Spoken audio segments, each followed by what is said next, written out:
রে জনতার বাজারের মুসলমান, কানটা লাগায়া শুনে নাও কেমন ছিল সাহাবায়েরা। এই সাহাবায় যখন এইরকম ভাবে নামাজ আদায় করতেন, সমস্ত সাহাবায় রাসূলকে লালিশ দেওয়ার পরে আমার মায়ার নবী এই সাহাবার বাড়িতে রওনা করলেন। যায়া ঘরের কাছে যায়া বলে, ও আব্দুল্লাহ, ও আব্দুল আনসারী, ঘর থেকে বাইর হয়ে আসো, তাড়াতাড়ি বাহির হও। আব্দুল্লাহ আনসারী কোনো আওয়াজ নাই, একটা বারো আওয়াজ দেয় না, কোনো আওয়াজ সারা শব্দ নাই।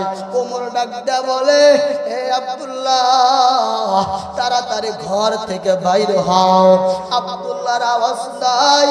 আমার মায়ার নবী তোমার দরজার সামনে চলে আসছে, আব্দুল্লাহর কোনো আওয়াজ নাই।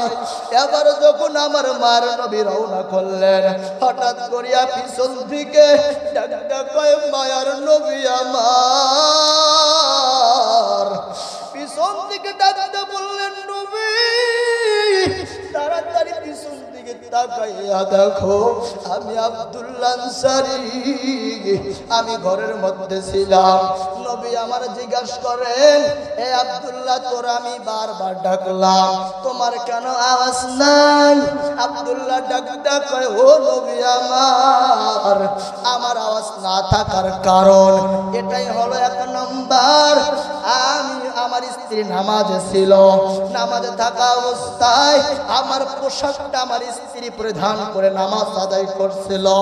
আমি আব্দুল্লাহ আপনার সামনে আসবো, তার কোনো উপায় নাই, কেমন আসবো, উপায় নাই।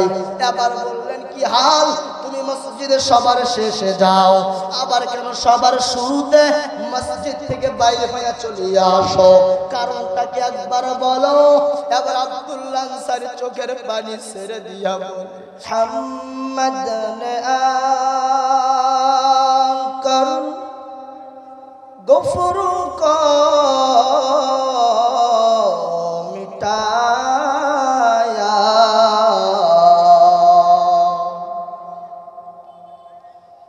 মুহাম্মাদান আনকার গফরুকা মিটায়া,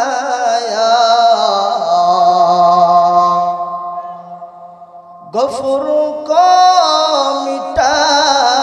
मिटाकर सदाकत बताया,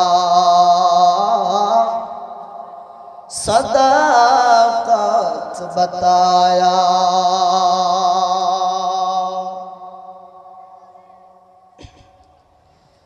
আলহামদুলিল্লাহ।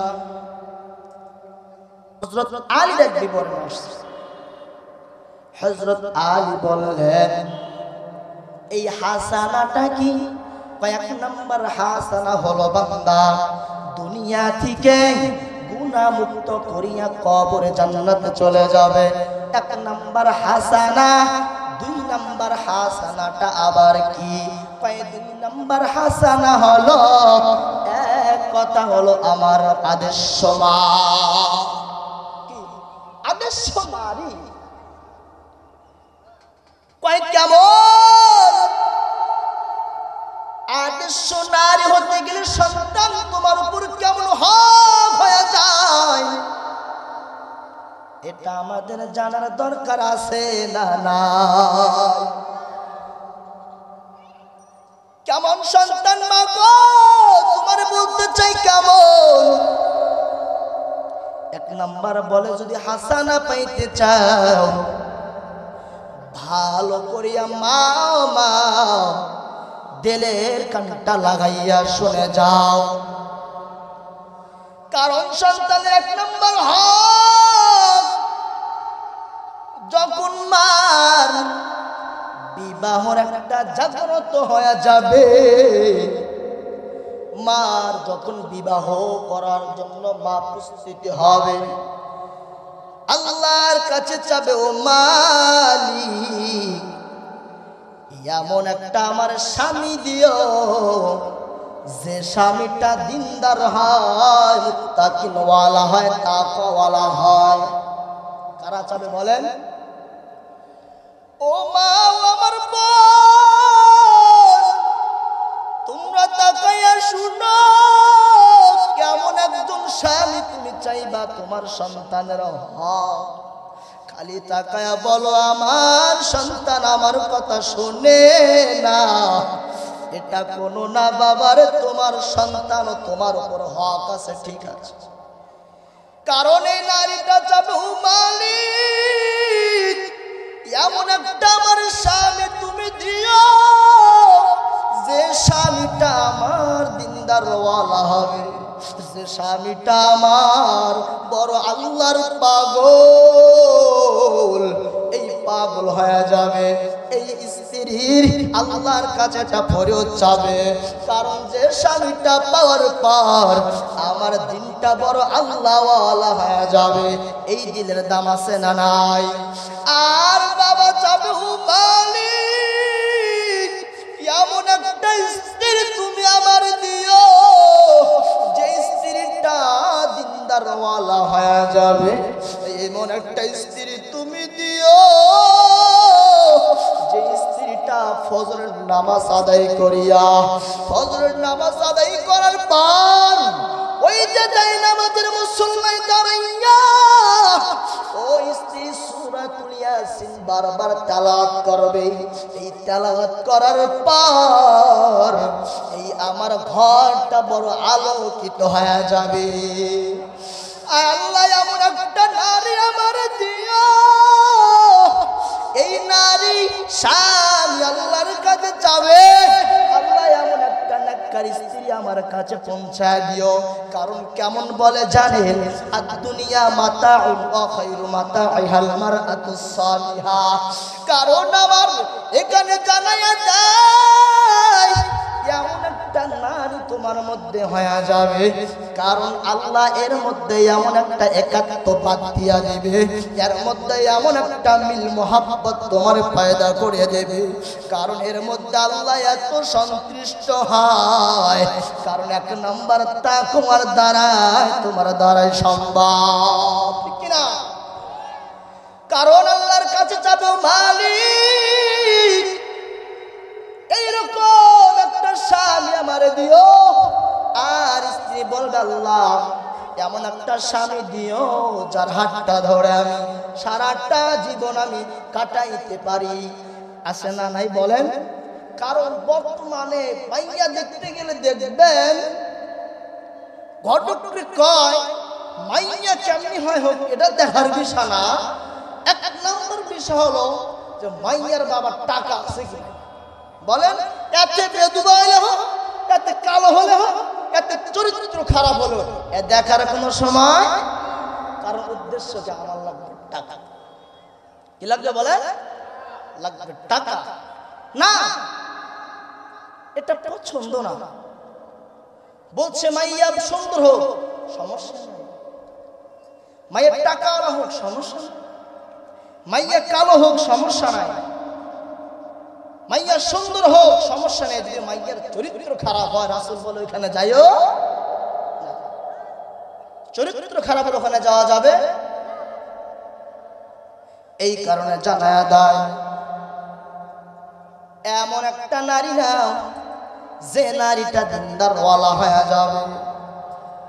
এইরকম একটা নারী দেখার পর ঘরের মধ্যে তুমি যখন আনবা, আনার পরে এই নারীরে তুমি ভালো করে নসর জানায়া দিবা আমার আল্লাহর বড় পাগল হও।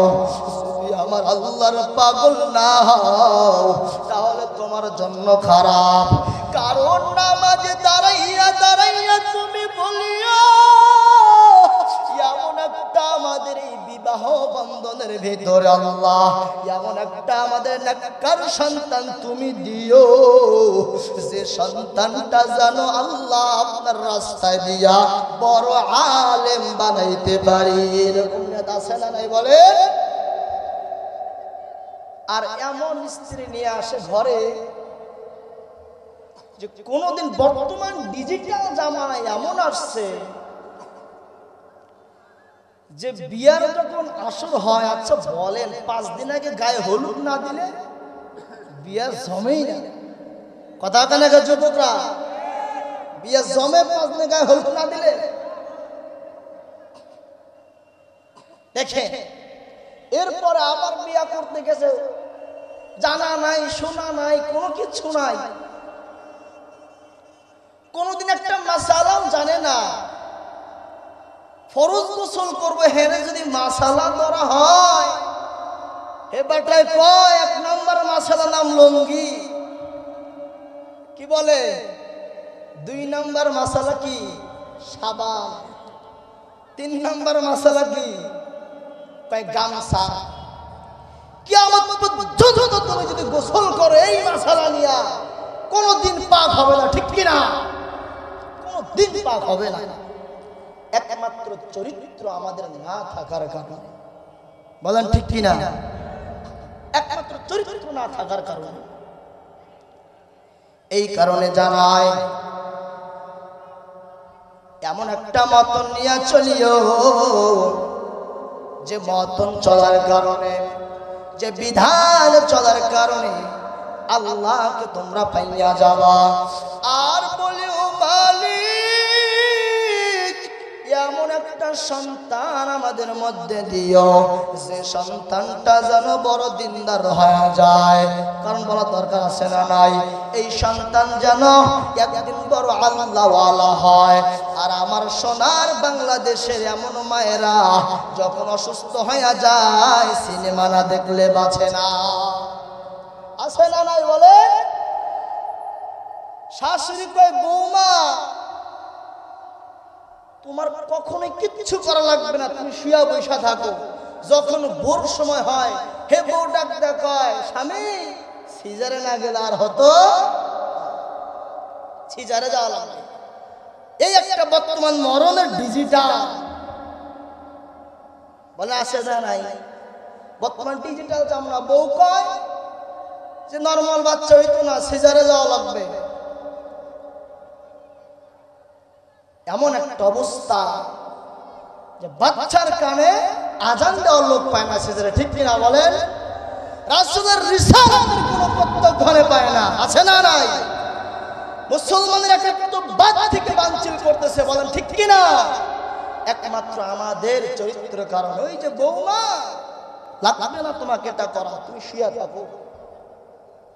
আছে না নাই? তাহলে বলেন, আবার কয় বাচ্চা হয়ে গেছে, এখন বউ আর স্বামী করে চাকরি, বাড়িতে রাখছে বুয়া, হে বুয়ারে কয় বেটারে দেখো, বেডি হইছে হেরেও দেখো। বলেন এরকম? খাওয়াটা পর্যন্ত কাজের বুয়া দিয়ে খাচ্ছে, মায়ের আদর পাচ্ছে না। তা বলেন এই সন্তান আপনার উপর বিক্রি বেড়াতে কার উপর বিক্রি? বলেন একদিন আপনার উপর মরণের তরবারি লইয়া আপনার কাছেই যাবে, ঠিক কিনা? এটা আমাদের বর্তমান অবস্থা। এই সন্তান একদিন মা বাবার কথাই শুনে না, এটা একটা সন্তানের হক। এরে বাপ, সন্তান হওয়ার পর সন্তানের একটা চরিত্র নাম রাখিও। সন্তান হওয়ার পর এই সন্তানের একটা ভালো নাম রাখিও। বর্তমানে জমিনে এই সন্তানের নাম রাখতে গেলে এমন নাম রাখে জানাম আমার নবীর সুন্নতেও নাই। আছে না নাই? বলেন বর্তমানে নাম রাখতে হুজুরকে ডাকে, হুজুর একটা নাম রাখবো, আমার বাচ্চা হয়েছে। আমার কথা বোঝেন মনে হয়? বোঝেন না? বাস্তব কিছু কথা বলতেছি যে হুজুর আমার একটা সন্তান হয়েছে, আপনি নাম রাখেন। তো হুজুরের কাছে গেছে, তো হুজুর বলছে রাসূলের কাছে নাম 2টা পছন্দ বেশি, আল্লাহর কাছেও পছন্দ। আব্দুর রহমান নামটা খুব ভালো, আর আব্দুল্লাহ নামটা খুব ভালো। এখন কয় হুজুর এই নামটা কেমন ভাষা ভাষা লাগে, প্রত্যেকটা ঘরে ঘরে নাম, এটা নাম রাখা যাবে না। এই নাম রাখা যাবে তো কি রাখছে? আমার স্ত্রী কয় যাই কো আমার ছেলের নাম রাখতে হবে সাগর। কি নাম? বলেন সাগর নাম রাখতে হবে। এই আব্দুল্লাহ আর আব্দুল রহমান নাম চলবে না। কারণ বলেন কি না বলে হুজুররা এইসব বলে যে হুজুর আমার স্ত্রী বলছে সাগর না, ওই সাগরটাই বহল থাকবে, এগুলো নাম বাচ্চা। একদিন এই সন্তান আপনার উপরে ক্ষিপ্ত হবে। কার উপর ক্ষিপ্ত হবে বলেন? এটা তো সন্তানের হক, সন্তান আপনার উপর হক, একটা নাম রাখবেন সেরকম করে। আল্লাহ তাআলা আমাদের সবাইকে হেদায়েত দান করুন, বলেন আমিন। প্রত্যেককে সহিহ তরিকায় ভালো ভালো কিছু নাম রাখার তৌফিক দান করুন, বলেন আমিন। কি করা লাগবে? এক নম্বরে স্ত্রী, এক নম্বর আল্লাহকে তালাশ করবে। নামাজের মুসল্লায় দাঁড়াইয়া বলবে, ও মালিক, আমার ঘরে এমন একটা তুমি সন্তান দিও, আমার ঘরে এমন একটা সন্তান দিও যে সন্তানটা যেন আল্লাহওয়ালা হয়ে যায়, দিনদারওয়ালা হয়ে যায়। কারণ বর্তমানে মানুষ নামাজ থেকে গাফিল হয়ে গেছে, বর্তমানে মানুষ নামাজের দিকে ধাবিত নাই। নামাজকে দেখলে ভয় পাই, আমার টাকার অভাব নাই, আমার বাড়ির অভাব নাই, আমার গাড়ির অভাব নাই, আমার নামাজের দরকার নাই। দুনিয়ার ব্যস্ত, দুনিয়ার পাগল, এটা তোমার জন্য সাব্যস্ত নয়। কারণ তোমার টাকা থাকার পরে তুমি কেন আমার মাওলাকে ভুলিয়া যাও? সাহাবায়ে কেরামদের দিকে তাকাও। সাহাবায়ে কেরামরা নামাজকে কখনোই বাদ দিতেন না। কেমন সাহাবার চরিত্র! নামাজের কত পাগল ছিল। একটা সাহাবার নাম ছিল, একটু বুঝানোর জন্য বলে দেয়। কেমন সাহাবায় নাম ছিল? আব্দুল্লাহ আনসারী এক সাহাবার নাম। এই সাহাবাটা এত পর্যায়ে গরিব ছিলেন, এত গরিব ছিলেন।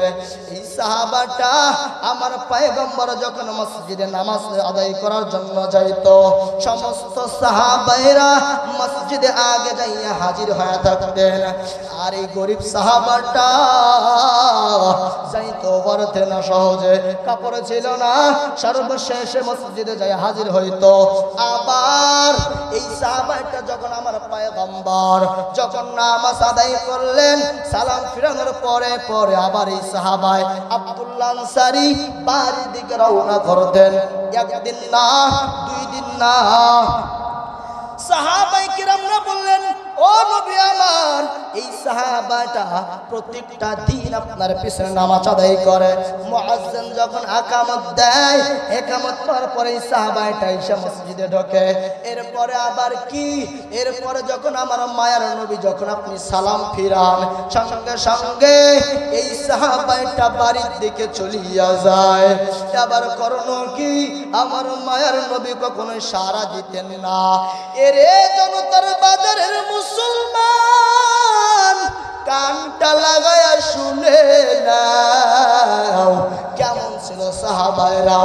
এই সাহাবায় যখন এইরকম ভাবে নামাজ আদায় করতেন, সমস্ত সাহাবায় রাসূলকে লালিশ দেওয়ার পরে আমার মায়ার নবী এই সাহাবার বাড়িতে রওনা করলেন। যায়া ঘরের কাছে যায়া বলে, ও আব্দুল্লাহ, ও আব্দুল আনসারী, ঘর থেকে বাইর হয়ে আসো, তাড়াতাড়ি বাহির হও। আব্দুল্লাহ আনসারী কোনো আওয়াজ নাই, একটা বারো আওয়াজ দেয় না, কোনো আওয়াজ সারা শব্দ নাই। ওমর ডাক দেয়া বলে, হে আব্দুল্লাহ, তাড়াতাড়ি ঘর থেকে বাইর হও। আব্দুল্লাহর আওয়াজ নাই। আমার মায়ার নবী তোমার দরজার স্বপ্নে চলে আসছে। আব্দুল্লাহর কোনো আওয়াজ নাই। এবার যখন আমার মায়ের নবী রওনা করলেন, হঠাৎ করিয়া পিছন থেকে ডাকটা কয়, মায়ার নবী আমার। পিছন থেকে ডাকতে বললেন, নবী তাড়াতাড়ি পিছন দিকে তাকাইয়া দেখো, আমি আব্দুল্লাহ আনসারী, আমি ঘরের মধ্যে ছিলাম। নবী আমার জিজ্ঞাসা করেন, এ আব্দুল্লাহ, তোর আমি বারবার ডাকলাম, তোমার কেন আওয়াজ নাই? আব্দুল্লাহ ডাক কয়, ও নবী আমার, আমার আওয়াজ না থাকার কারণ এটাই হলো, এক নম্বর আমি আমার স্ত্রী নামাজে ছিল, নামাজে থাকা অবস্থায় আমার পোশাকটা আমার স্ত্রী পরিধান করে নামাজ আদায় করছিল। আমি আব্দুল্লাহ আপনার সামনে আসবো, তার কোনো উপায় নাই, কেমন আসবো, উপায় নাই। এবার বললেন কি হাল, তুমি মসজিদে সবার শেষে যাও, আবার কেন সবার শুরুতে মসজিদ থেকে বাইরে হয়ে চলে আসো, কারণটা কি একবার বলো। এবার আব্দুল্লাহ আনসারী চোখের পানি ছেড়ে দিয়া বলে, এরে ধবল গুরির মুসলমান, একটাবার বুঝানোর জন্য বলি। এবার আব্দুল্লাহ আনসারী চোখের পানি জমিনে ছেড়ে দিয়া বলতেছেন, ও মায়ার নবী, আমি কেন সর্বশেষে যাই আবার শুরুতে আসি জানেননি, জানেন আমি কেন আসি, এটা একটু আপনি ভালো করে শুনি নিয়ে নেন। কেন আসো? কয় নবী আমার পরনের কোনো গায়ের জামা নাই, আমার কোনো কিচ্ছু নাই, আমি বড় গরিব গো নবী আমার। কেন হইলা তুমি, তুমি কেন এত গরিব ঘর পরে, তুমি তারপর মসজিদে নামাজ আদায় করার জন্য শুরুতে যাও না, শেষে যাও, আবার শুরুতে আসো। আবার বললেন আমার ঘরের ভিতরে একটা গর্ত খনন করা আছে। কি আছে বলেন? পানির ব্যবস্থা নেই, আমার ঘরের ভিতরে একটা গর্ত, এই গর্ত আমি আব্দুল্লাহ আনসারী যখন মসজিদে নামাজ আদায় করার জন্য যাই গো নবী, আমার স্ত্রীকে আমি গর্তে রাখার পর আমি কাপড়টা পরিধান করিয়া আমি মসজিদে নামাজ আদায় করার জন্য যাই। ও মায়ার নবী আমার, আমি নামাজ আদায় করার জন্য যাই, আবার আমি আসার পরে ওই কাপড়টা আমার স্ত্রী পরিধান করিয়া নামাজে দাঁড়ায়, আমি আব্দুল্লাহ আবার ওই গর্তের ভিতরে ঢুকিয়া থাকি। কেমন সাহাবার নামাজ, আপনার কেন নামাজের তাগিদ নাই? কারণ সাহাবাইরা নামাজের সবসময় গুরুত্ব দিতেন। নামাজে পাঞ্জিগানা ফাওয়াইলুল লিল মুসাল্লিন আল্লাযিনা, তারা কেমন নামাজের পাগল। ও নবী আমার এই কথা শোনার পরে চোখের পানি ফেলাইয়া, আমার মায়ার নবী চোখের পানি জমিনে ফেলাই দিলেন আর বলো, মালিক কেমন আপনার এই বান্দা, কেমন আপনার এই বান্দা, কেমন এত গরিব আপনি বানাইছেন, তারপরেও তো নামাজ একটা বারের জন্য ছাড়তেছে না, কেমন আপনার পাগল। আল্লাহ আমি চোখের পানি ফেলা বললাম, কারণ আমি নবী তো এতিম, আমার তো মা নাই, আমার বাবা নাই। ওরে মালিক আমি এতিম, আজকে আমি চোখের পানি ফালাইয়া বললাম। এই সাহাবাই এরপরও আপনার রাস্তাতে কখনোই গাফেল হয় নাই। ও আল্লাহ, আল্লাহ তুমি তার সব তোমার দৌলত থেকে দিয়া দাও, কারণ আমি মার নবী আপনার কাছে ফরিয়াদ জানাইয়া দিলাম। এরে আল্লাহর বান্দারা, নামাজ পড়বা না, দুনিয়ার টাকায় ব্যস্ত থাকবা, আর কত গুনাহ করবা, আর কত দুনিয়ার লোভে পড়বা, টাকার লোভে পড়িও না, গুনার কাজে যাইও না। আল্লাহকে একটু ডাক দাও, আল্লাহর একটু তুমি স্মরণ করিয়া নাও। কেমন করবা জানো? কারণ কিয়ামতের ময়দানে তুমি দুনিয়াতে গুনাহ করে যাবা, আল্লাহ তোমাকে প্রশ্ন করবে, আল্লাহর কাছে তোমাকে দাঁড়ানো লাগবে। যে হাতটা দিয়া তুমি গুনাহ করবা, এই হাতটা তোমার বিপক্ষে সাক্ষী দায় হয়ে যাবে। ওই দিন কিয়ামতের ময়দানে হাত তোমার সাক্ষী দান হয়ে যাবে। আল-ইয়াওমা নাখতিমু আলা আফওয়াহিহিম ওয়া তুকাল্লিমুনা আইদিহিম ওয়া তাশহাদু আরজুলুহুম বিমা কানু ইয়াকসিবুন। এই হাত তোমার বিপক্ষে সাক্ষী দায় হয়ে যাবে। হাত সেই দিন সাক্ষী দান হয়ে যাবে। হাত আল্লাহর কাছে বলবে, আল্লাহ আপনার এই বান্দা দুনিয়ায় টাকার বড় লোভী ছিল, আপনার এই বান্দা দুনিয়া নিয়ে বড় ব্যস্ততা ছিল, আপনার এই বান্দা দুনিয়াতে বড় নারীর পাগল ছিল, আপনার এই বান্দা দুনিয়াতে বড় টাকা নিয়ে বাহাদুরি করত, এই অঙ্গের আপনার বান্দা শক্তি প্রয়োগ করত, আপনার এই বান্দা দুনিয়াতে অহংকার নিয়ে চলতো, আপনার এই বান্দা আমল করে নাই, আমার এই হাতটা দাঁড়াইয়া ঘুষের টাকা খাইছে, আমার এই হাতটা দাঁড়াইয়া ঘুষের খাতায় কলম লাগাইছে। আল্লাহ বলবেন এই ব্যক্তির কিয়ামতের ময়দানে আমি আল্লাহ তার বিপক্ষে আমি যুদ্ধ ঘোষণা করব। ফাইল্লাম তাফআলু ফাযানু বিহারবিন মিনাল্লাহি ওয়া রাসূলিহি। আমি আল্লাহ ওই দিন এই সমস্ত ব্যক্তির জন্য আমি এই সমস্ত ব্যক্তির জন্য ওই দিন কিয়ামতের ময়দানে আমি আল্লাহ যুদ্ধ ঘোষণা করব। আপনারা চিল্লাইয়া বলেন আমার মাওলা যদি কারো বিপক্ষে যুদ্ধ ঘোষণা করে আপনার বাঁচার কোনো উপায় আছে না? নাই বলেন, আছে উপায়? পারবেন না। এই কারণে আপনাদেরকে জানাই, কারণ আপনারা একটু শুনে কেমন কঠিন কিয়ামতের ময়দানে তোমার গায়ের চামড়াটা পর্যন্ত তোমার সাক্ষী দেওয়া হয়ে যাবে, গায়ের চামড়াটা পর্যন্ত তোমার বিপক্ষে সাক্ষীদান হয়ে যাবে। ফাকালু লিজুলুদিহিম লিমা শাহিদতুম আলাইনা, গায়ের চামড়াটাও সাক্ষী দিবে, ওই দিন কোনো বাঁচার কোনো উপায় থাকবে না। এরে জনতার বাজারের মুসলমান ভালো করে শুনে নাও, আল্লাহকে ডাক দাও, আল্লাহকে চেনে নাও। ওই দিন যদি কিয়ামতের ময়দানে তুমি যদি গুনার কারণে আটকে যাও রে বাবা, একটা বড় বাঁচার উপায় নাই, আপনার জাহান্নাম তোমাকে ভক্ষণ করা লাগবে। কেমন ভক্ষণ জানেন? ওই দিন আপনার সুপারিশ করার মতো কেউ থাকবে না। আজকে দুনিয়াতে স্ত্রীর জন্য তুমি বড় টাকার ব্যবস্থা করো, স্ত্রীকে খুশি রাখার জন্য, আজকে তুমি স্ত্রীর মুখে হাসি ফুটানোর জন্য, আজকে তুমি মাঠে ঘাটে খাটতেছ, ওই দিন আজকে ছেলের জন্য খাটতেছ, ওই দিন কিয়ামতের ময়দানে স্ত্রী তোমাকে ধরা দিবে না, তোমার সন্তান তোমাকে ধরা দিবে না। তুমি যেই দিন গুনার কারণে ওই দিন ময়দানে দৌড়াইতে থাকবা, স্ত্রীকে যা বলবা, স্ত্রী আমার দুনিয়াতে তোমার মুখে হাসি ফুটানোর জন্য আমি কত স্বামী কষ্ট করেছি, আজকে তুমি একটা আমারে আমল দাও। স্ত্রী বলবে দুনিয়াতে আমার স্বামী ছিল কিনা তাও আমি জানি না। সন্তান বলবে দুনিয়াতে আমার কোন বাপ ছিল কিনা তাও আমি জানি না। আজকে কোথায় যাও, আজকে আমার জন্য তোমাকে দৌড়ানো লাগবে।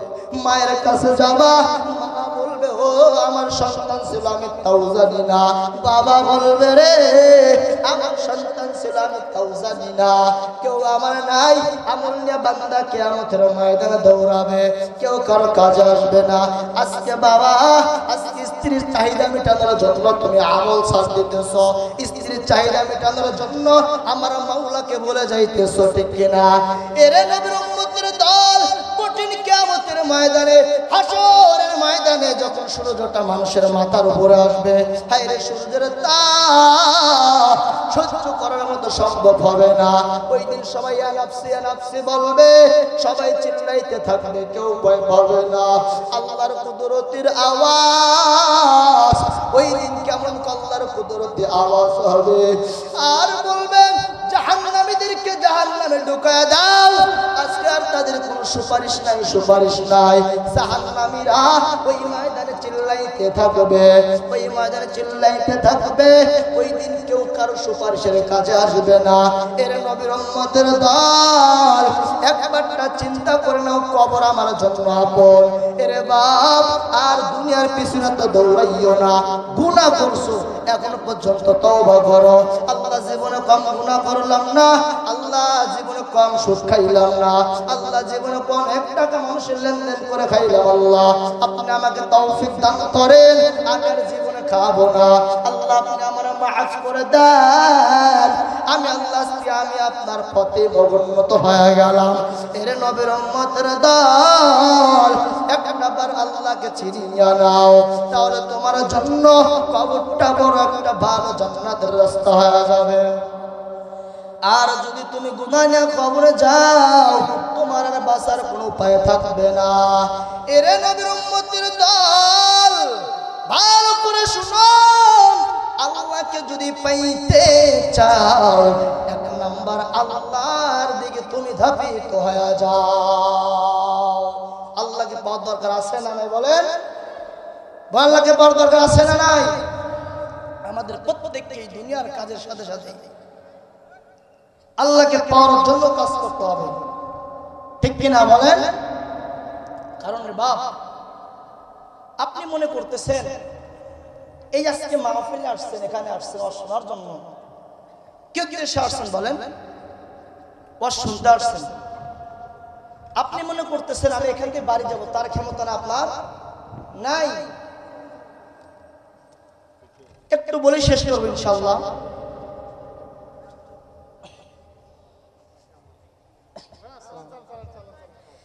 একটু সময় নাই আপনার, কারণ আপনি মনে করতেছেন আমি এখান থেকে বাড়িতে যাব, এটা আপনার এখতিয়ার নাই। মেহমান চলে আসে, রেখে কথা বলা একটা বেয়াদবি, ওস্তাদের সামনে কথা বলা ঠিক আছে। কারণ রাসূল একদিন সাহাবাদের জিজ্ঞাসা করছে, ও সাহাবায়রা তোমরা বলো তো তোমার হায়াতের গ্যারান্টি কতটুকু? কি বলছো বলেন? এক সাহাবা বলছে, এ রাসূল আমি মনে করি যে এখন আমি নামাজ পড়লাম মিয়া জোহর পর্যন্ত যাইতে পারবো, আমি তার গ্যারান্টি নাই। আরেকজনকে জিজ্ঞাসা করছে, উনি একই আওয়াজ দিয়ে বলছেন। তো রাসূল বলছে সব ভুল। বলছে সাহাবারা শোনো, আমি বলি আমি ডান দিকে সালাম ফিরাইছি, বাম দিকে সালাম ফিরাবো, এতটুকু আমার হায়াতের গ্যারান্টিও নাই। তা আপনি কিসের বড়াই করেন বলেন? কিসের চ্যালেঞ্জ করেন আপনি বলেন? কিসের সত্যির বড়াই করেন বলেন? একটা আপনার কার্যকর নয়। কারণ আপনি ঘুমাইছেন, একজন ব্যক্তি মারা গেলে সে স্বপ্নে দেখে যে আমি ঘুমাই গেছি, আমি স্বপ্ন দেখতেছি। উনি এটাই দেখে আমি স্বপ্ন দেখতেছি। যখন তারা জানাজা হয়ে যায়, তার উপরে মাটি দেওয়া হয়, তখন তার ঘুমটা ভেঙে যায়। আহা, আমি না দুনিয়ার জমিনে ছিলাম, আমি না দুনিয়ায় ছিলাম, আমি না তখন স্বপ্নে দেখেছি। আজকে আমার জন্য কবর এখন হয়ে গেছে। ডানে তাকাবে মাটি, বামে তাকাবে মাটি, উপরে তাকাবে ছাউনি, নিচে তাকাবে মাটি। তা বলেন কোন জায়গাটা আপনার জন্য আছে বলেন? আছে বলেন? আওয়াজ নেই। আছে আপনার কোন জায়গা আছে? তো আমি কিচ্ছু নাই। এইখানে আপনাকে বলি ছোট্ট একটা এলাও দিলাম, যাই করেন বাপ, কিন্তু নামাজটা ৫ ওয়াক্ত পড়িয়েন, আল্লাহকে চিনিয়েন। ব্যবসা করেন মানা নাই, সারাদিন রোজগার করেন মানা নাই, কিন্তু একমাত্র আল্লাহকে স্মরণ করেন।